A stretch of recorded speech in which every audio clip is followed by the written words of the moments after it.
Welcome di YouTube channel Inspire Community Center. Kami sangat senang saudara terhubung bersama kami saat ini. Saudara juga dapat menginformasikan channel ini kepada keluarga, sahabat, dan kerabat yang lain ya. Inspire Community Center atau yang disebut dengan ICC merupakan gereja yang terletak di Faith Hotel Ciamplas, Bandung.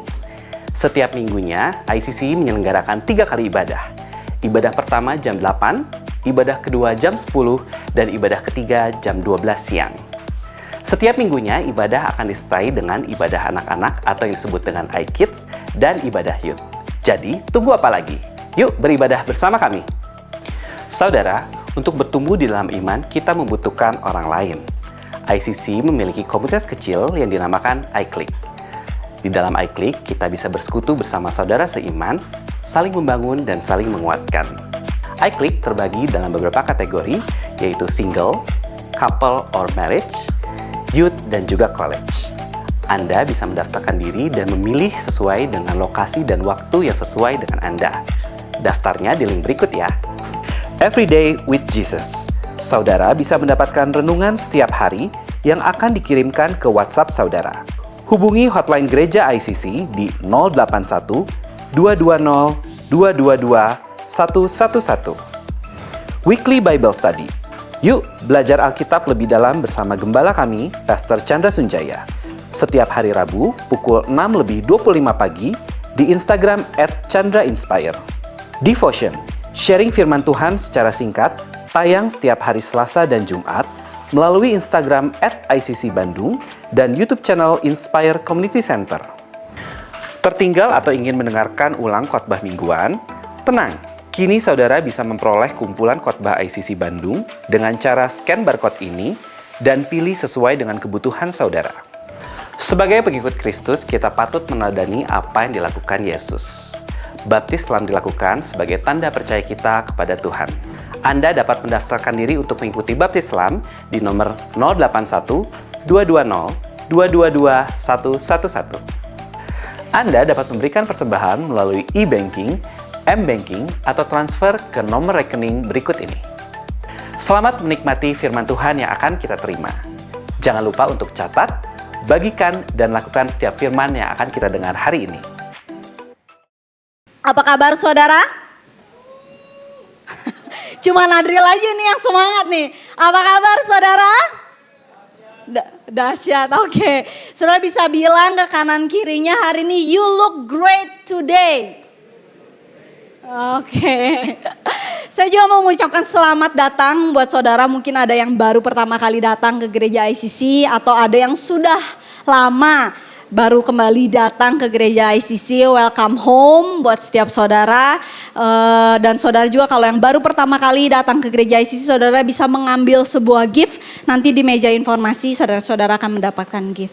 Dan jangan lupa gereja ICC, promosi sedikit ya. Gereja ICC adalah gereja yang sehat buat saudara untuk bisa bertumbuh bersama di sini. Amin.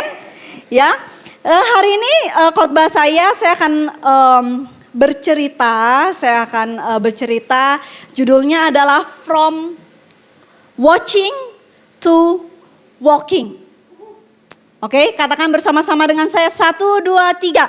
From watching to walking. Oke. Kenapa saya ambil ini? Saya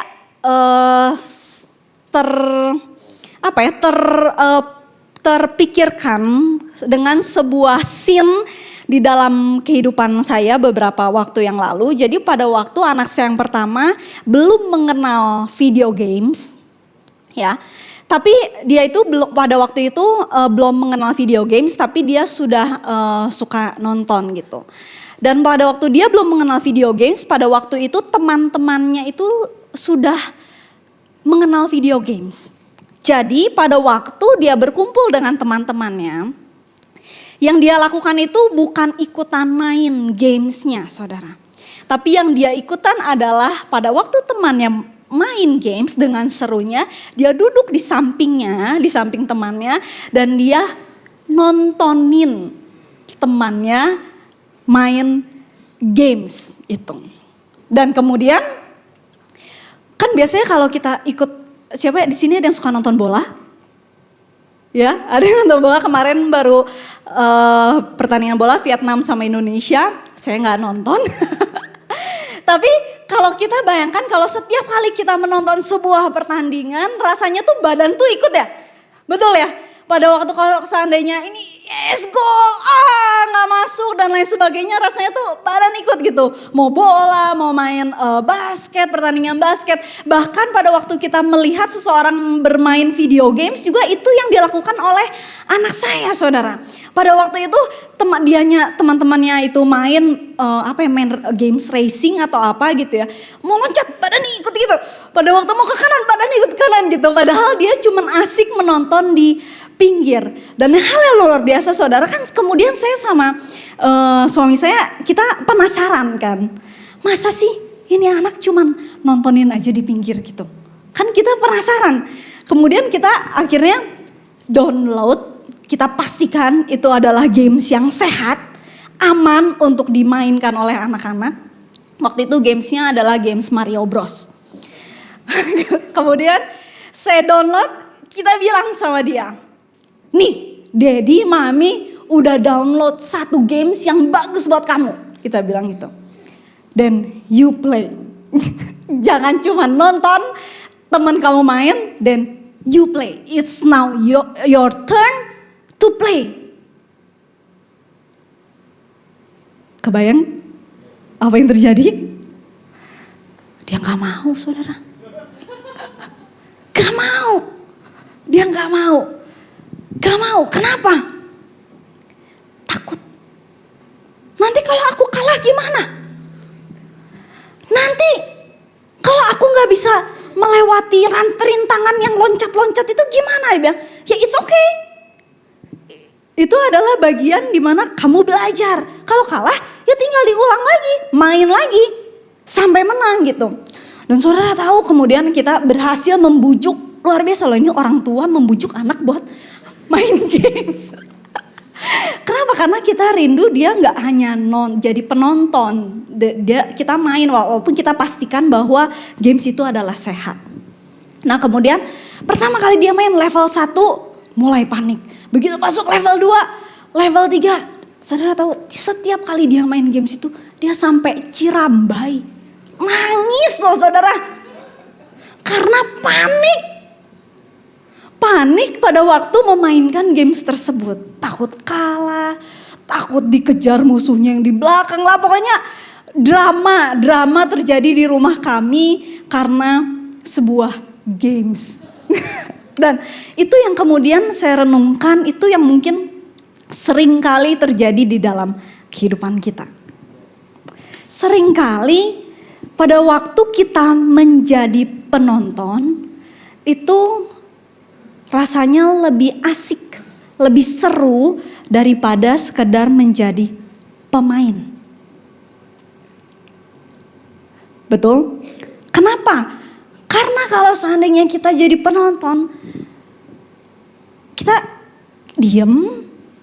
kita diam saja, kemudian kita melihat orang yang ada di depan, kita nonton, kita melihat berbagai macam pertandingan yang ada di depan kita gitu. Nggak harus selalu pertandingan masuk ke dalam pelayanan gereja, nggak seperti itu juga.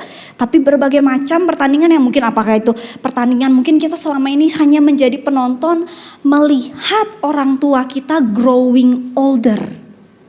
Kita hanya jadi penonton. Atau mungkin ada di antara kita juga hanya menjadi penonton, melihat rekan pekerjaan kita di kantor itu saling sindiran satu sama lain. Dan kita duduk di pinggir, di paling pojok yang tidak terlihat supaya keberadaan kita tidak diketahui. Tapi pada waktu kita melihat itu menjadi sebuah tontonan yang seru. Atau mungkin tontonan apa yang sering kita lihat di dalam kehidupan kita. Atau mungkin juga ada di antara kita yang kalau seandainya katanya saudara, saya pernah ngobrol dengan salah satu parents juga. Dia katakan seperti ini, kalau seandainya kita punya anak satu, maka kita yang seharusnya menemani anak itu untuk ikut main. Tapi kalau seandainya kita punya anak dua dan kita jadi penonton, melihat anak kita berdua main. Kalau anak tiga lebih seru lagi. Lihat ini kita jadi penonton. Tapi apakah benar seharusnya kita hanya jadi penonton? Ataukah seharusnya kita ikut walking, kita ikut berjalan dalam situ bersama-sama dengan mereka, ikut di dalam permainan itulah gitu. Nah, menurut seorang ahli spesialis jantung, ada yang mengatakan seperti ini. Ketika Anda menjadi penonton dan bukan peserta olahraga, ada hal-hal yang meningkat dan menurun, katanya gitu. Namun semuanya adalah hal yang buruk, dia bilang gitu. Apa yang meningkat kalau seandainya kita hanya menjadi penonton sebuah pertandingan olahraga? Apa yang meningkat? Berat badan meningkat. Betul? Tekanan darah meningkat. Denyut jantung meningkat. Kolesterol meningkat, dan masih banyak hal lainnya meningkat. Berbeda dengan orang yang ikut bermain di situ. Kemudian ada juga yang menurun, saudara.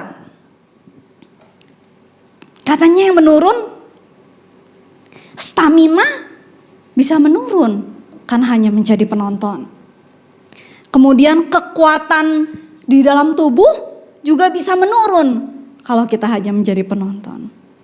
Kemudian fleksibilitas kita juga bisa menurun kalau seandainya kita menjadi penonton. Ini menurut seorang ahli spesialis jantung. Jadi begitu banyak hal-hal yang akan terjadi dalam kehidupan kita kalau positif dan negatifnya itu lebih banyak positifnya lah gitu. Kalau seandainya kita itu tidak hanya sekedar menjadi penonton. Dan the good news is God is calling us to get in the game. Not only watch the game. Bilang kanan kirinya. God is calling us to get in the game. Not only watch the game. Tapi bukan suruh main video game semua ya. Nanti habis ini pada download. Berbahaya. Tapi lahan kehidupan apa yang harus kita masuki? Oke. Ketika Tuhan memanggil 12 muridnya pada waktu untuk mengikut dia. Pada waktu itu saudara, apabila kita perhatikan pada waktu Tuhan memanggil 12 muridnya itu, Tuhan membiarkan murid-muridnya itu menjadi penonton terlebih dahulu. Sampai waktunya Tuhan mengutus mereka. Tadi pagi yang khotbah Miss Ellen, which is very good. Kami sangat terberkati. Dia menampilkan sebuah cuplikan film dari The Chosen. Bagaimana pada waktu itu ada Yakobus yang timpang dan kemudian tapi dia diutus. Yang selama ini dia hanya menonton mujizat, menonton bagaimana Yesus menyembuhkan orang yang sakit dan lain sebagainya. Dia hanya bagaimana Yesus mengajar dan lain sebagainya. Dia menonton di situ, tapi pada waktu Yesus mengutus mereka, Yakobus datang sama Yesus. Bagaimana saya mau menyembuhkan orang yang sakit, sedangkan saya sendiri timpang. Dan ini adalah panggilan di mana Yesus berikan kepada semua muridnya untuk kamu jangan hanya nontonin saya aja. Now it's your time to serve. It's your time to get in the fields. Masuk ke lahan pelayanan yang sesungguhnya. Jangan hanya jadi penonton aja.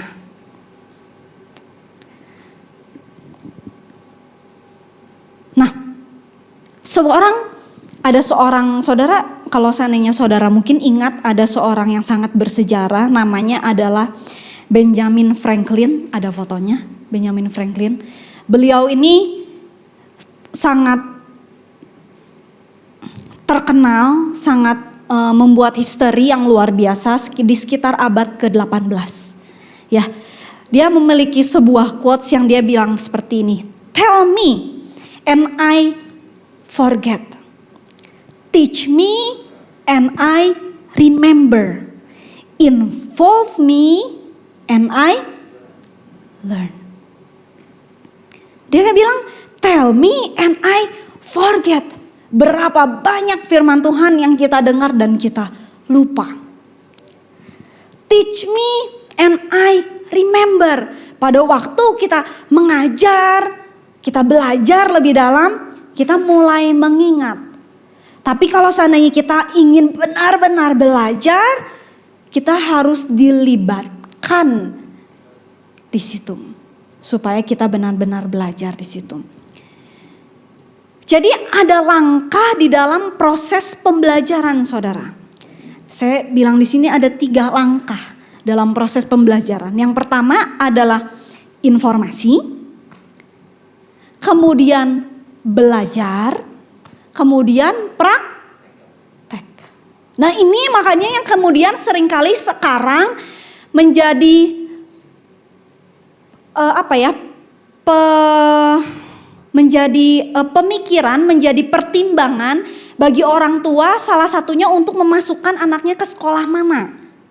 Kalau seandainya, betul, kalau seandainya di dalam sekolah tersebut lebih banyak belajar teori, dan orang tua mulai memikirkan kembali apakah benar saya akan memasukkan anak saya untuk sekolah di situ. Karena setelah kita mengalami pahitnya, manisnya asam garam dunia ini, kita mendapatkan sebuah pengertian bahwa praktek itu adalah sebuah hal yang penting. Nah, tapi apakah benar saat ini praktek yang kita lakukan itu sudah cukup? Ya, saya tulis di sini informasi itu kita dapatkan lewat listening.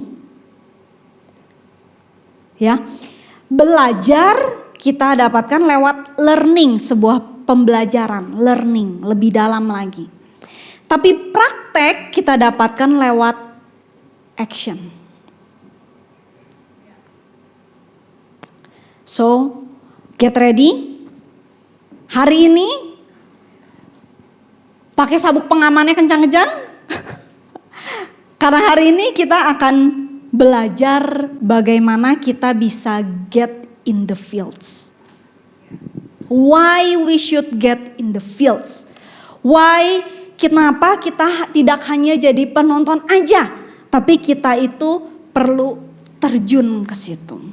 Mau lahannya apa, lapangannya apa. Saya percaya nanti Roh Kudus yang akan berbicara dalam hati saudara masing-masing. Di mana saudara harus melangkah. Ya, contohnya kalau seandainya kita masuk ke dalam sebuah gereja.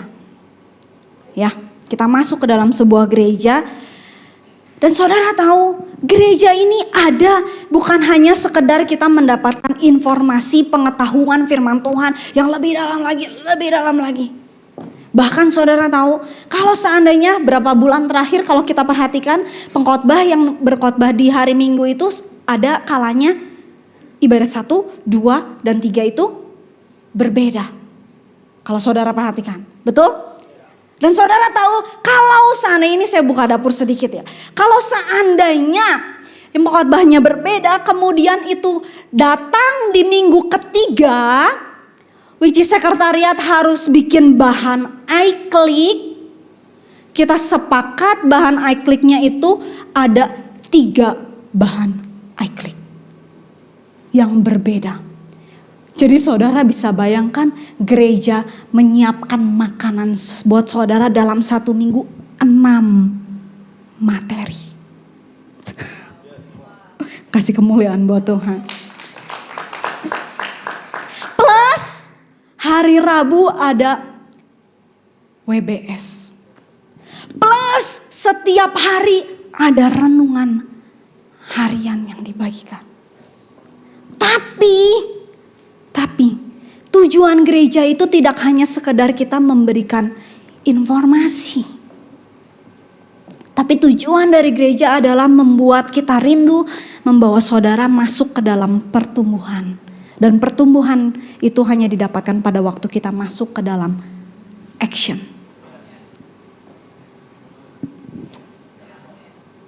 Amin. Bahkan saudara, gereja adalah tempat yang aman buat kita untuk membuat kesalahan. Kalau seandainya saudara mau masuk melangkah ke dalam sebuah gereja untuk getting deeper. Di dalam gereja saudara memiliki ketakutan. Nanti kalau seandainya saya terlihat bodoh gimana? Kalau seandainya saya melakukan kesalahan gimana? So you know what? Gereja diciptakan untuk menjadi tempat yang aman buat kita bisa bertumbuh bersama. Untuk kita bisa melakukan kesalahan bersama. Kita bisa saling menajamkan satu sama lain. Kita bisa saling menguatkan satu sama lain. Tapi yang mungkin ada kesalahan yang ditegur. Yang ditegur adalah kesalahannya, bukan pribadinya. Tuhan tetap mengasihi pribadinya, tapi Tuhan tidak mengasihi kesalahan. Tidak mengasihi dosa. Tapi Tuhan mengasihi saudara dan saya.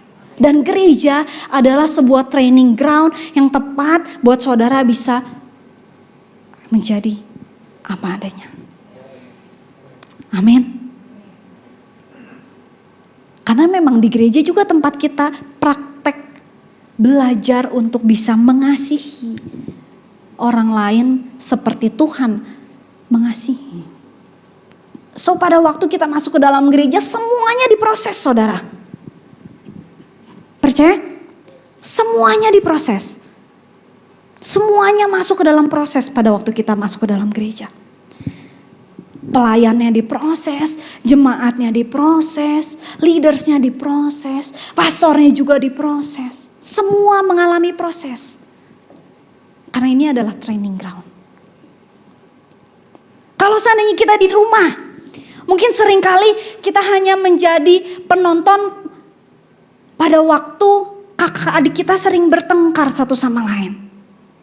Atau mungkin kita seringkali jadi penonton pada waktu melihat bisnis dari keluarga kita mulai merosot. Kita jadi penonton. So maybe we can start with what should I can help. Mungkin orang tuanya cuma bilang, gak ada yang bisa kamu bantu. Tapi kamu bisa doa. Kamu bisa doakan kami sebagai orang tua. Pada waktu kita mulai masuk ke dalam itu, kita sudah masuk ke dalam training groundnya. Kita udah masuk ke dalam gamenya itu loh. Kita gak hanya watching di situ. Di dalam perkuliahan juga sama. Mungkin kita hanya kupu-kupu. Kuliah pulang. Saya juga dulu kupu-kupu saudara pada waktu saya kuliah. Tapi kemudian saya memutuskan untuk saya mau terlibat lebih dalam lagi. Dan saya masuk ke situ karena mukanya saya seperti ini. Saya selalu pada waktu masuk ke dalam organisasi selalu ditempatkan di bidang dana usaha. Suruh cari dana. Tapi di situ saya belajar banyak.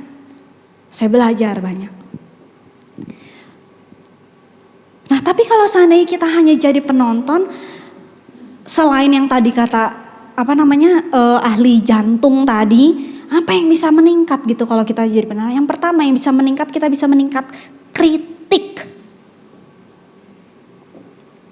Karena kita nggak di situ. Yang kita bisa lakukan, yang ini salah, ini harusnya ke kanan nih, ini harusnya gini, itu harusnya nggak boleh. Pastornya harusnya nggak boleh ngomong gitu. Kamu harusnya dan lain sebagainya. Kritik bisa meningkat.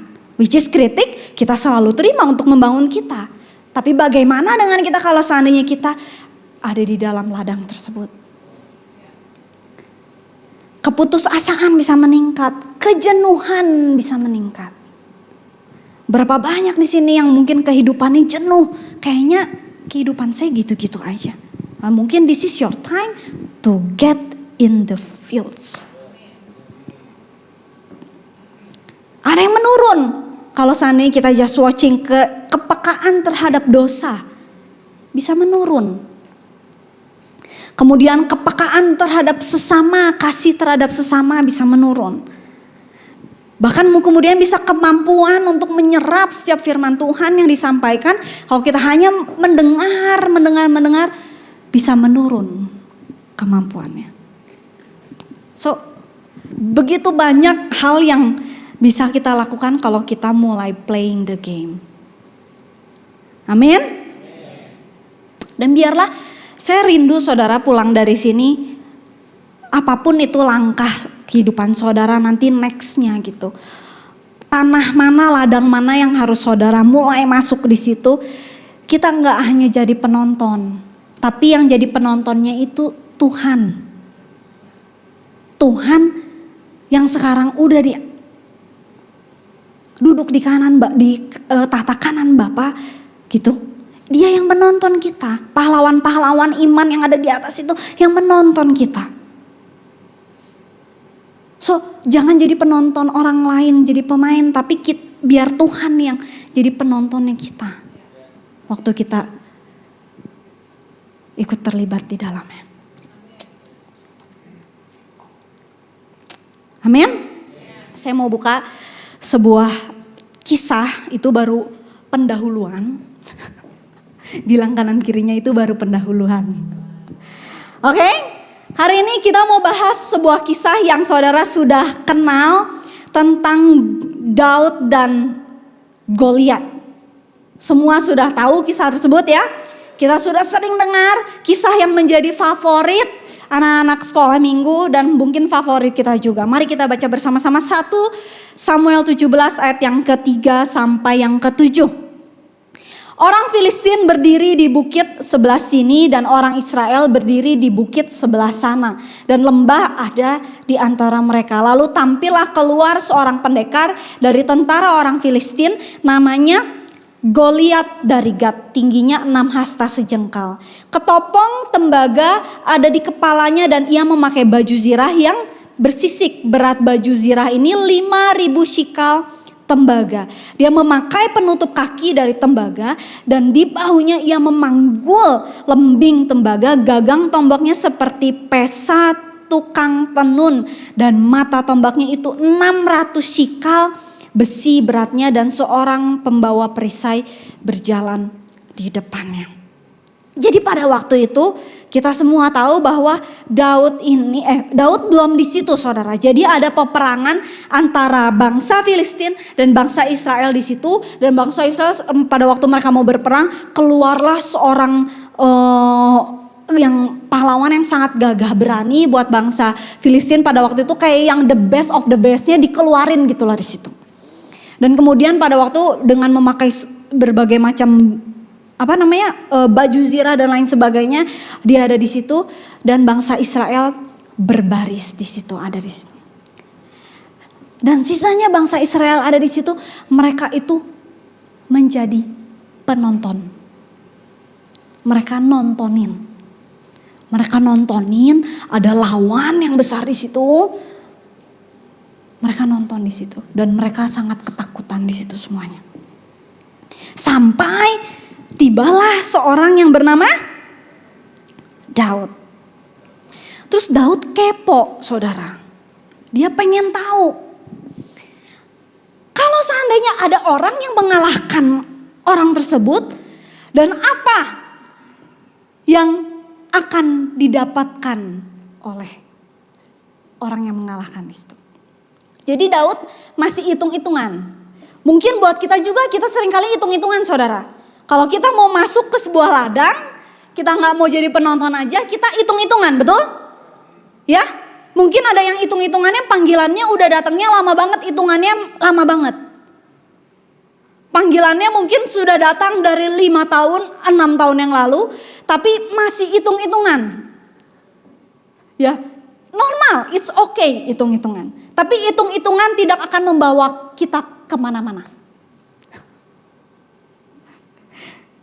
Ya, ayat 26 dia bilang gini, Daud bilang, apa yang akan dilakukan pada orang yang mengalahkan orang Filistin itu dan yang menghindarkan cemooh dari Israel? Dia hitung-hitungan. Oh, kemudian mereka bilang, kalau seandainya kamu menang, yang menang katanya pajaknya pajak buat kaum keluarganya akan dibebaskan buat pajak di Israel, buat keluargamu, dia bilang gitu. Nah, terus pada waktu Daud mau melangkah nggak ya? Kemudian dia bilang bahwa dia izin loh sama pemimpinnya, sama Saul. Saya mau masuk ya ke sana. Saya mau masuk ke sana. Kemudian Saul bilang gini, saudara, 1 ayat 33, dia bilang, gak mungkin kamu dapat menghadapi orang Filistin itu. Gak mungkin. Sebab kamu masih muda, sedang dia sejak dari mudanya telah menjadi prajurit. Mungkin ada pada waktu kita ngobrol juga sama orang lain, saya mau melakukan ini loh. Terus orang bilang, buat apa kamu maju ke sana? Gak mungkin lah, itu mah pertandingannya dia, gak usah ikut lah. Gue jadi kayak orang Batak gitu ya. Buat apa kamu masuk ke sana? Dia bilang, gak mungkin kamu bisa mengalahkan itu. Gak mungkin kamu masuk ke dalam pertandingan itu. Kamu gak pernah di training kok. Kamu gak pernah ikut training, kamu gak pernah ikut apa-apa. Masa kamu mau masuk ke ladang itu? Udah kita jadi penonton aja. Tapi luar biasanya singkat cerita Daud taking step of faith di situ. Nah, kenapa penting saudara dari watching to walking? Yang pertama, karena action speak louder than words. Ini udah di mana-mana. Exactly, sudah pasti action speak louder than words.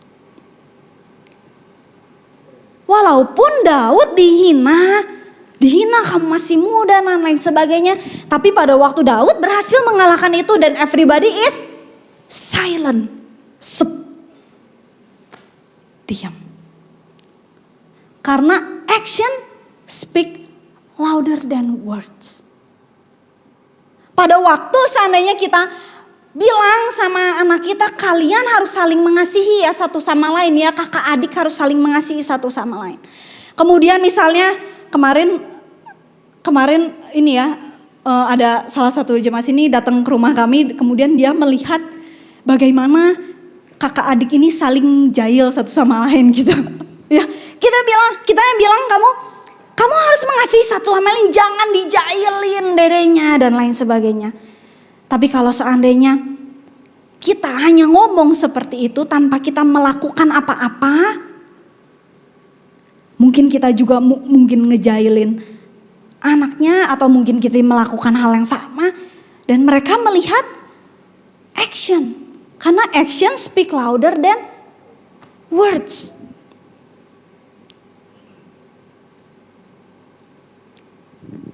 Jadi pada waktu kita masuk ke dalam sebuah aksi, itu kita tuh akan mendapatkan sebuah dari satu pembentukan ke pembentukan yang lain, saudara. Pembentukan itu akan terjadi pada waktu kita beraksi. Bukan pada waktu kita jadi penonton. Oh, pada diam. Siapa di antara saudara yang rindu untuk semakin dibentuk sama Tuhan? Ya, dan pembentukan itu terjadi pada waktu kita masuk di situ. Tidak hanya jadi penonton. 1 Timotius 4 ayat 14. Jangan lalai dalam mempergunakan karunia yang ada padamu. Saudara sudah punya karunia masing-masing yang telah diberikan kepadamu oleh nubuat dengan penumpangan tangan sidang penatua. Perhatikanlah semuanya itu, hiduplah di dalamnya supaya kemajuanmu nyata kepada semua orang. Bukan supaya perkataanmu menjadi lebih keras kepada semua orang.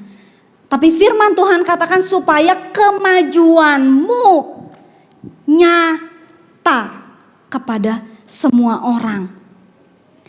Terjemahan Amplified Bible katakan practice and work hard. on these things. Jadi pada waktu kita masuk get in the fields, itu bukannya waktunya kita untuk show off kalau kita sudah bisa melakukan segala sesuatunya. But it's time to practice and work hard on what God's already give to you. Amin. Kalau seandainya kita diam aja, kita nggak bisa praktis, saudara. Tapi kita bisa praktis di situ karena kita melangkah ke sana, kita melangkah, kita praktis kasihnya kita praktis yang namanya mengampuni, kita praktis yang namanya mengubah sebuah perkataan yang tidak baik menjadi baik. Itu kita praktis pada waktu kita masuk ke ladang tersebut. Kalau kita hanya jadi penonton, kita nggak bisa praktis. Amin. Kata kemajuan di sini diambil dari bahasa aslinya adalah prokope. Katakan bersama-sama dengan saya 1, 2, 3. Prokope. Artinya advancement by chopping down whatever impedes progress. Dia bilang kemajuan dengan menebang apapun yang menghambat kemajuan. Jadi ternyata pada waktu kita mau menunjukkan supaya kemajuanmu nyata, supaya our action is speak louder than words, di situ tuh ada hal-hal yang harus dicop. Supaya itu jadi nyata. Clear? Ya, dan kita yang harus chop itu. Karena kemajuan kita yang menjadi nyata, bukan kemajuan orang lain. Supaya kemajuanmu menjadi nyata, kita yang harus chop. Kita yang harus menebang tantangan-tantangan itu yang ada di depan kita. Saya tulis ini, bahkan setelah menang, kemajuan nyata, saya tulis ini, pencapaian atau sebuah keberhasilan itu memiliki ceritanya sendiri. Kalau udah ada kemajuannya nyata, ada keberhasilan, tanpa kita koar-koar, kita ngomong apa, itu punya ceritanya sendiri, saudara. Dengan sendirinya dari mulut ke mulut, bakal cerita gitu. Kasih kemuliaan buat Tuhan. Amin. So, wah ini dahsyat banget. Jadi pada waktu kita masuk gitu ke situ, gak perlu kita berusaha untuk membuktikan diri sendiri. Tapi waktu kita our actions dan kita berhasil chop, berhasil mengkat tantangan-tantangan yang ada di depan kita dengan kita berhasil itu, kemajuannya kelihatan, ceritanya keluar sendiri. Saya tadi pada waktu mau naik ngobrol sama Beth, teringat satu momen di mana sekitar beberapa bulan yang lalu, sekalian kesaksian sedikit. Beberapa bulan yang lalu, pada waktu itu saya seperti ini, saudara, mendapat jadwal khotbah seperti ini. Udah menyiapkan dengan sedemikian rupa, udah disiapkan waktu itu. Kalau saudara ingat ada yang talk show 3 orang buat invite untuk melayani. Itu ternyata, saudara, ini saya baru bisa cerita sekarang karena ini jadi kesaksian. Waktu itu, satu malam sebelum saya berkhotbah, anak saya sakit. Sakitnya bukan panas, saudara. Kalau panas mah dikasih obat penurun panas juga tenang. Waktu itu dia muntah-muntah. Tiba-tiba. Dan saya tahu tomorrow, besok, saya mau get in the fields. Dalam hal ini my fields itu di sini, dalam hal ini ya, di cerita ini. Tapi fields yang lain banyak, oke? muntah-muntah, air aja gak bisa masuk waktu itu saudara. Dan terjadinya malam-malam, sekitar jam 9-10 malam. Saya WA ke pastor, kok saya bilang, Joshua muntah-muntah. Waktu itu jadwal obatnya bukan 1, 2, 3 beda. Jadi gak ada backup. Gak ada backup. Kecuali saya percaya para pastor di sini sudah menyiapkan sermon cadangan gitu.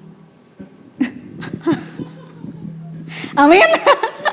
Pastor amin. Nah, kemudian lemes juga, saya nggak tahu ya. Jadi Coach Chandra jadi Civivin denger itu jam 9, 10 malam lah gitu. Muntah-muntah, saya bilang air aja nggak masuk. Terus Civivin bilang, Kep, coba dikasih kaldu lah atau apa gitu. Yaudah saya coba dulu kata saya bilang. Jadi dia kalau minum air lebih dari 1 sendok makan aja langsung muntah lagi. Wah itu mungkin kalau orang normal langsung bawa ke rumah sakit saudara. Tapi di situ saya mikir besok saya khotbah. Kan gak lucu ya saya besok khotbah tiba-tiba saya malamnya tidur di rumah sakit atau gimana gitu kan. Terus di situ saya berdoa, saya bilang sama Tuhan. Terus Civivin bilang, kamu doa Gap, biar kuasa iblis yang ikat semua pekerjaan iblis di situ. Saya doa, saya perkatakan, pokoknya malam itu, pokoknya anakmu kasih ke Inyo, ke Pastor Andrew, kasih ke Andrew aja, dia bilang gitu. Pokoknya kamu tenang dulu, kamu tenang, dia bilang. Oke, teman. Itu besok mau get in the field saudara. Besoknya, pokoknya kamu tidur sekarang, oke, saya bilang gitu. Terus singkat cerita, datang ke sini, saya ingat banget saudara waktu saya datang ke sini, sebelum naik ke sini, saya nangis. Saya nggak kuat, saya bilang Tuhan. Anak di rumah masih muntah-muntah waktu itu ya, waktu itu.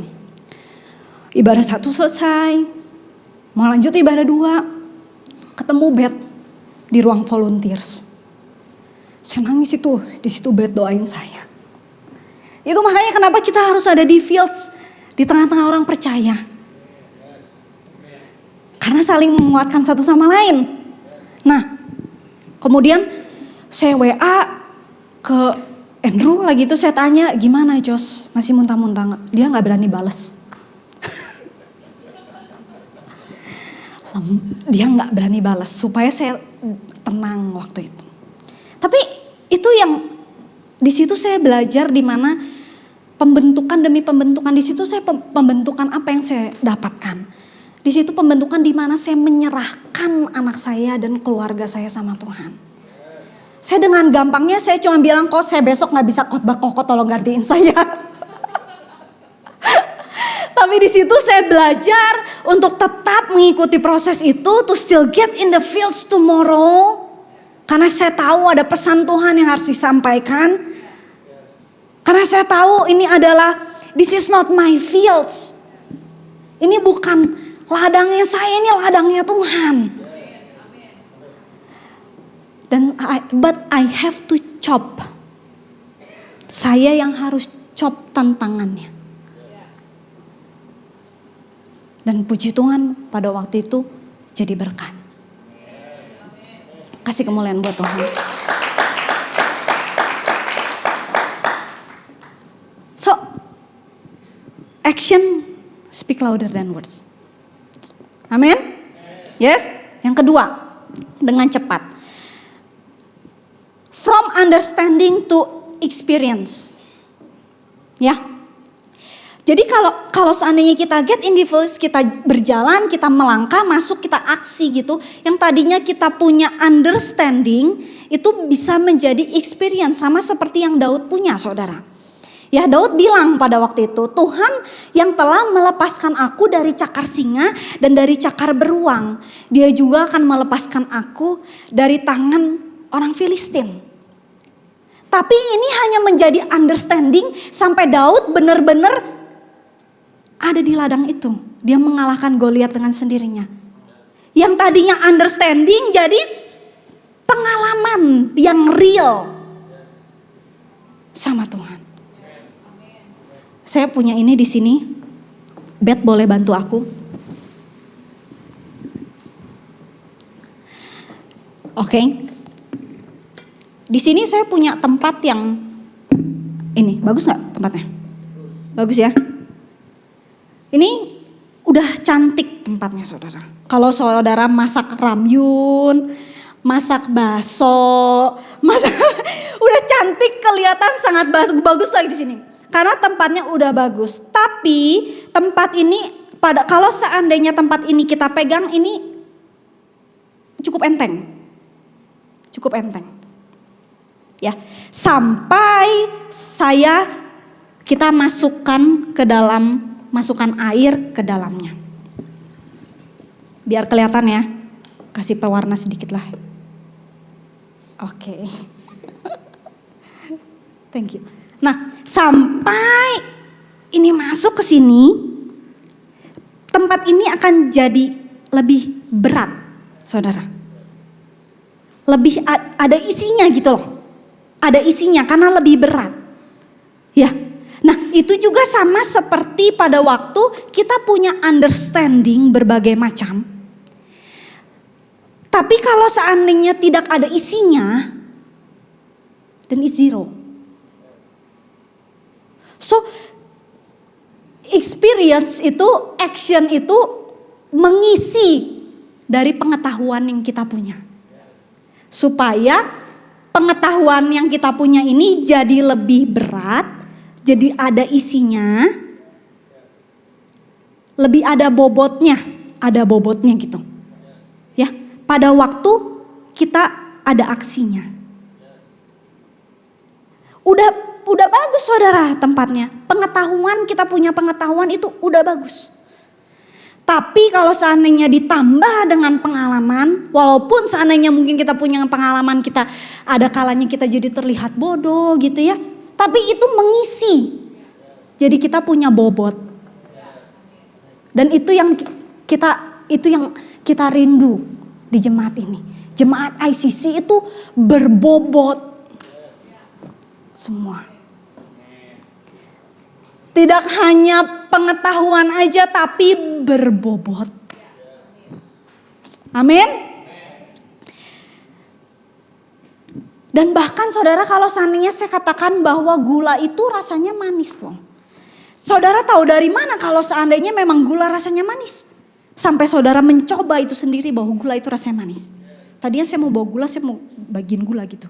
Atau dipercik-percik gula. Ya. Tapi itu pada waktu kita aksi, pada waktu kita melakukannya sendiri, kita mencobanya sendiri, kita tahu jelas what is the taste of janji Tuhan. Kalau kita enggak lakukan itu, kita hanya diam aja, kita enggak tahu bener-bener taste-nya kebaikan Tuhan itu seperti apa. Bener-bener taste-nya kalau seandainya kita ikut seminar marriage, seminar parenting, seminar apapun lah itu. S1, S2, S3, S-teler. Tapi kita punya bobot yang benar-benar berbobot itu pada waktu kita jadi praktisi. Di situ. Terakhir. Our presence means something for others.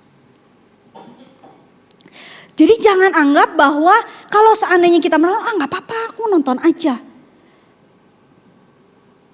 Tanpa kehadiranku pun semua akan berjalan. Betul, memang semua akan berjalan.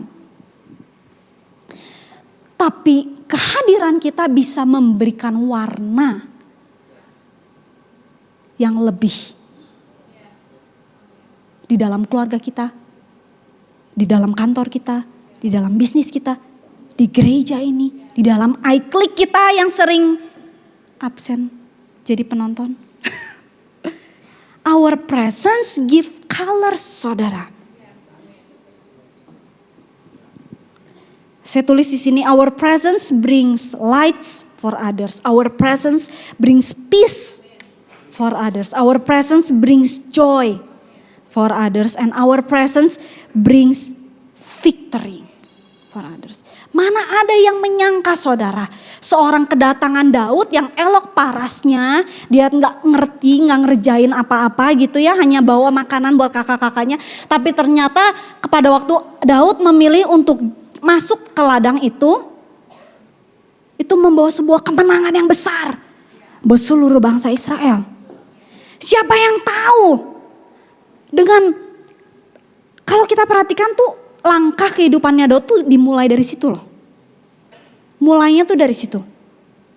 Dia jadi raja. Kemudian dari seorang raja Daud juga lahir yang namanya Yesus Kristus. Yang menebus semua dosa kita sampai hari ini. Karena sebuah keputusannya Daud untuk masuk ke ladang itu. So your presence means something. Amin. Sedikit saya mau cerita saudara. Di sini kebetulan tadi saya keinget ada Adriel di sini. Saya kenal Adriel cukup lama. Bahkan dulu waktu saya married, Adriel tuh ikut nari di pernikahan kami. Betul Adriel? Ingat ya? Nah, kemudian kita kenal cukup lama, kita berdua, nggak berdua lah sama Jess, sama Koinyo juga gitu. Kita sama-sama melayani, bertumbuh bersama di sini. Sampai satu hari beberapa waktu yang lalu saya nggak sengaja, saya melihat sebuah testimoni yang luar biasa dari Adriel bagaimana dia membangun sebuah usahanya sampai hari ini.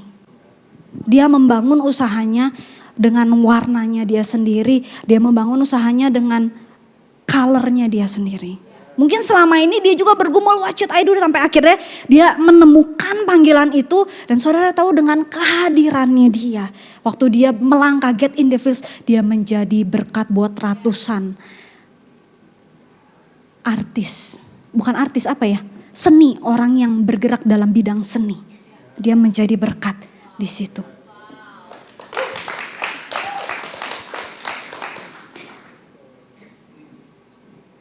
Siapa yang tahu? Gak ada yang tahu. Dulu nari kok kita nari di pernikahan kita. Tiba-tiba sekarang jadi berkat luar biasa buat banyak seniman. Mungkin satu-satu nanti terima Yesus satu-satu gitu. Dimenangkan satu-satu. Tapi kehidupan itu karena sebuah langkah kecil. Ada satu orang yang mau get in the fields. Amin, boleh saya minta keyboard untuk naik ke atas. So, what's your field? Langkah apa? Ladang apa yang ada di depan mata saudara yang harus saudara masuki? Siapa tahu dengan kehadiran saudara di situ, saudara memberikan kemenangan buat kehidupan orang lain. Saudara memberikan damai buat kehidupan orang lain. Sekecil apapun, take a step of faith gitu. Jangan hanya jadi penonton. Walaupun memang pada waktu kita masuk ke situ, ada aturan main yang harus kita ikuti di situ. Kita kan gak bisa ya masuk ke dalam sebuah ladang kemudian kita bawa cara kita sendiri. Semua harus gitu cara gak bisa. Kita harus masuk dengan respect. Dengan attitude of respect di situ. Kita masuk di situ. Dan kita jadi apa gitu yang bisa kita, langkah apa, ladang apa yang bisa kita masuk di situ. Terakhir saya tulis, tidak semua tempat adalah arena kita. Tapi kalau itu adalah arena yang diberikan untuk kita masuk di dalamnya, maka melangkahlah bersama dengan Tuhan. Jangan melangkah sendirian.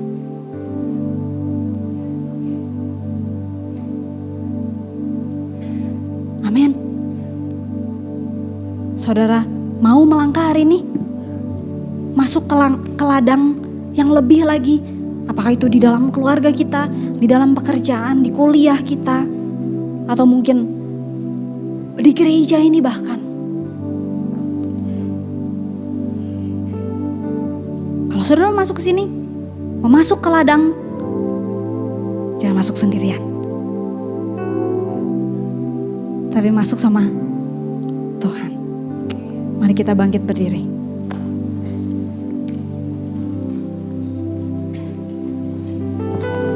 Yuk kita datang sama Tuhan. Saya percaya saudara,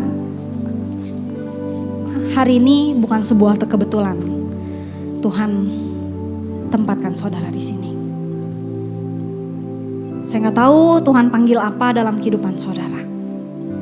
Tapi ketika kita taat sama panggilan Tuhan, itu akan membawa kepada ketaatan yang lain. Yuk kita datang sama Tuhan, mari kita nyanyikan satu lagu.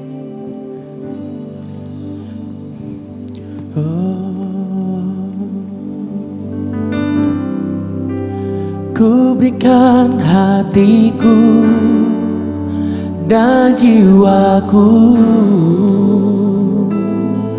semuanya bagimu di dalam hidupku, di setiap waktu. Nyatakan jalanmu, ku berikan hatiku dan jiwaku, semuanya bagimu di dalam hidupku, di setiap waktu.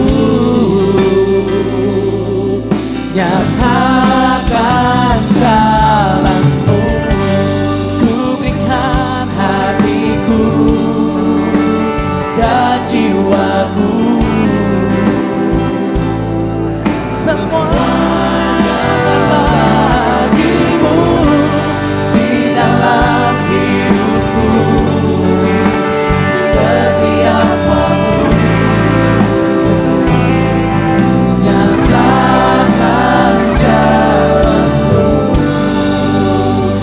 Mata tertutup, semua kepala tertunduk, tidak ada yang lihat kiri kanan. Kalau firman ini pada hari ini berbicara dalam hati saudara, saudara bisa taruh tangan kanan saudara di dada. Saudara, mungkin ada ketakutan buat melangkah. Mungkin ada kekhawatiran buat melangkah. Mungkin ada hal-hal yang harus kita adjust buat melangkah. Tapi kalau kita berjalan sama Tuhan, Tuhan yang akan berjalan depan kita. Tuhan tidak akan pernah meninggalkan kita, terutama kalau itu ladangnya Tuhan. Tuhan yang akan berperang di depan kita.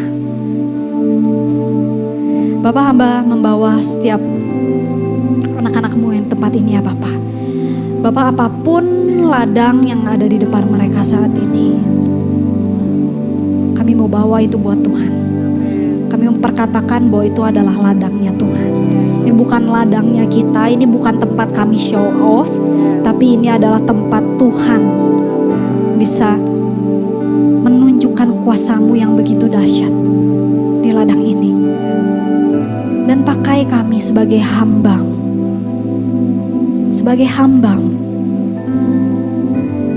untuk menjadi perpanjangan tangan Tuhan di ladang tersebut. Terima kasih Tuhan, terima kasih ya Bapak, berikan keberanian, berikan hikmat dari mana kami harus mulai melangkah. Siapa yang harus kami temui? Kami percaya Tuhan yang tuntun kami. Terima kasih Tuhan, terima kasih ya Bapak. Di dalam nama Tuhan Yesus kami materaikan firman ini. Haleluya. Amin.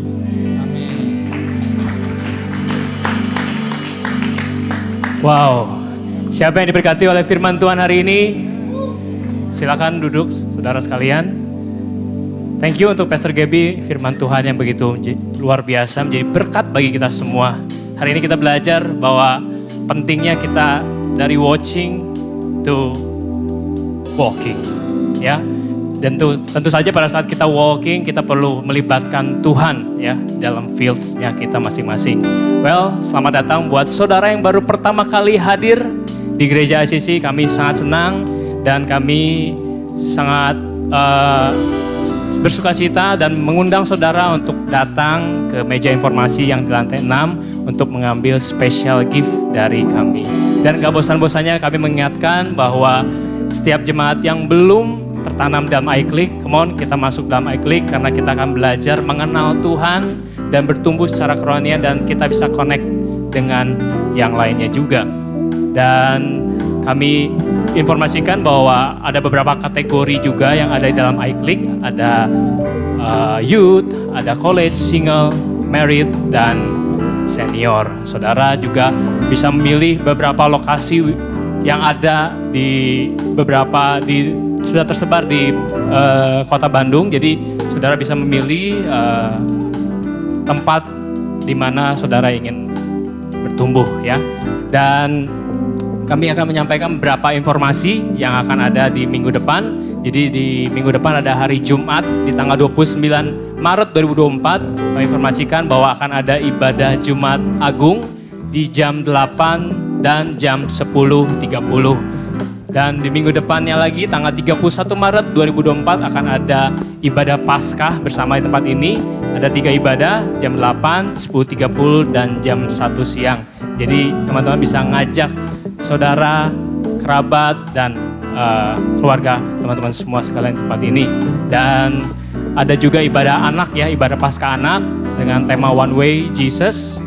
Jam 8 dan jam 10.30. Sekian informasi yang kami sampaikan. Mari kita semua bangkit berdiri untuk menerima berkat dari